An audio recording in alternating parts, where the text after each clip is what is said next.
Labudovo jezero je najbolje ostvarenje festivala po oceni stručnog žirija, kao i svetske lutkarske organizacije UNIMA.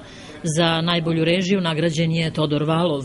Naigraniji balet u istoriji dobio je novu magiju i ekspresivnost kroz bajkovite slike koje je osmislio poznati umetnik iz Bugarske i animaciju lutaka koje je kreirala Stepanka Kjuvlijeva. Publika je bila oduševljena, deca su bila oduševljena, a po završetku predstave čak i žiri UNIME i stručni žiri koji je bio na festivalu prišli su da pogledaju kako rade i kako pokreću se naše lutke u predstavi Labudovo jezero. Sve čestitke i glumcima pozorišta za decu koji su na pripremama Labudovog jezera radili 2 meseca, savladavajući do sada nepoznato animaciju lutaka kroz baletski pokret. Na festivalu u Subotici nagrađeni su Darija Nešić, Miloš Milovanović i Milica Redžić-Vulević.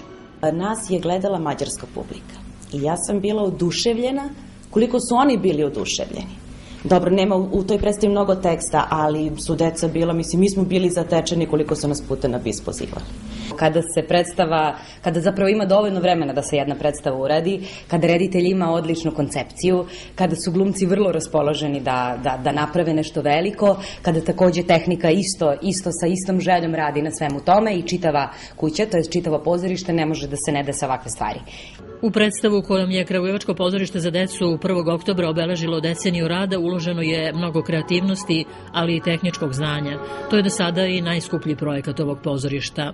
Ja sam to rekao vama jednom prilikom pre nego što je počela realizacija da će ova predstava da bude hit i to je tako. Bio sam potpuno siguran da ova predstava, ona jeste malo skuplja, ali mislim isplati se kad takav rezultat dođe, onda sve drugo nije bitno.